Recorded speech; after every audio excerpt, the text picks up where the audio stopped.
बच्चों कोष्ठक को हम कहते हैं अंग्रेजी में क्या? ब्रैकेट। तो बच्चों आज हम ब्रैकेट के बारे में आप लोगों को बताएंगे कि ब्रैकेट कितने प्रकार के होते हैं और इनका उपयोग हम प्रश्न में कैसे करते हैं। एक उदाहरण लेकर बाद में समझाते हैं। तो बच्चों देखिए आपके सामने 4 प्रकार के कोष्ठक लिखे हैं। पहला कोष्ठक है आपका रेखा कोष्ठक, इसको हम बार कोष्ठक या वैकुलम भी कहते हैं, ठीक है ना।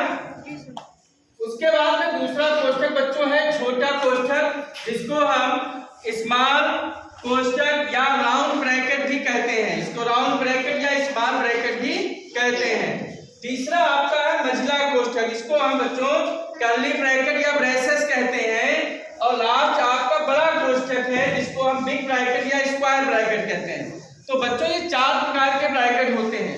जब हम प्रश्न को हल करेंगे तो उस समय इस बात का हम ध्यान रखेंगे कि सबसे पहले हम रेखा कोष्ठक को हटाते हैं, उसके बाद में छोटा कोष्ठक हटाते हैं, उसके बाद में मझला कोष्ठक हटाते हैं, फिर बच्चों बड़ा कोष्ठक हटाते हैं। अब इन कोष्ठकों का हम प्रश्न में कैसे उपयोग करेंगे अभी एक उदाहरण से समझाते हैं। बच्चों एक्सरसाइज 6F का जो पहला प्रश्न है वो क्या है?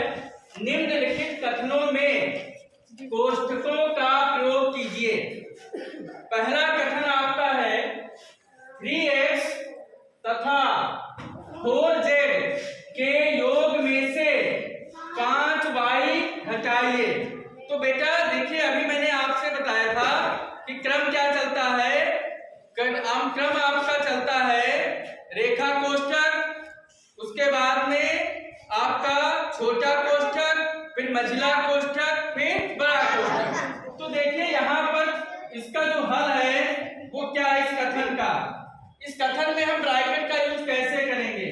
3x में 4z का योग, तो 3x में 4z का हम योग कर देंगे, ठीक है ना। और में से 5y बचाना है तो हम छोटे ब्रैकेट का यूज करेंगे इस कथन में, क्योंकि 2 आपका पदों का योग करना है। और फिर इसमें से घटा देंगे क्या? 5y। यही इसका आंसर हो गया, आप लोग नोट कर लीजिए। बच्चों अगला कथन क्या है? 4pq में 7r को जोड़िए तथा प्राप्त मान का आधा कीजिए। बच्चों आपको एक बता दें, अक्सर जो इबारती सवाल होते हैं उनमें कथन को समझकर समीकरण को बनाकर हल करना ये मुख्य बात होती है।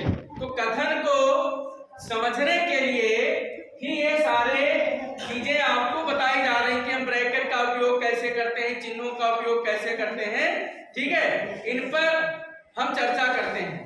तो समझिए 4pq में 7r को जोड़ना है, तो बच्चों 4pq में आप जोड़ देंगे क्या? 7r को मैंने जोड़ दिया। अब कह रहा है प्राप्त मान, तो ये पूरा मान जो ब्रैकेट के अंदर है ये मान आपको प्राप्त हुआ है, ठीक है ना।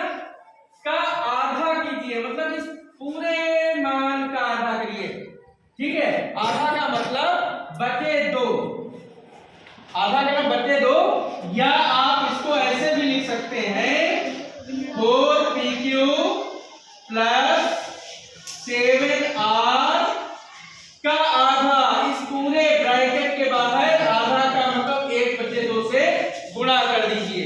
बात सबको समझ में आ गई? नोट कर लीजिए। बच्चों अगला प्रश्न है, अगले प्रश्न का कथन 3xy तथा 7yz के योग के तिहाई में 3z² जोड़िए। बात समझे कि नहीं? कह रहा है 3xy तथा 7yz का योग कर लेंगे, उसका तिहाई कर लेंगे, तिहाई का मतलब 1/3 से गुणा कर देंगे, में 3z² जोड़िए, उसमें 3z² को हम जोड़ देंगे। तो इस कथन का हल हम कोष्ठक की सहायता से कैसे करते हैं? 3x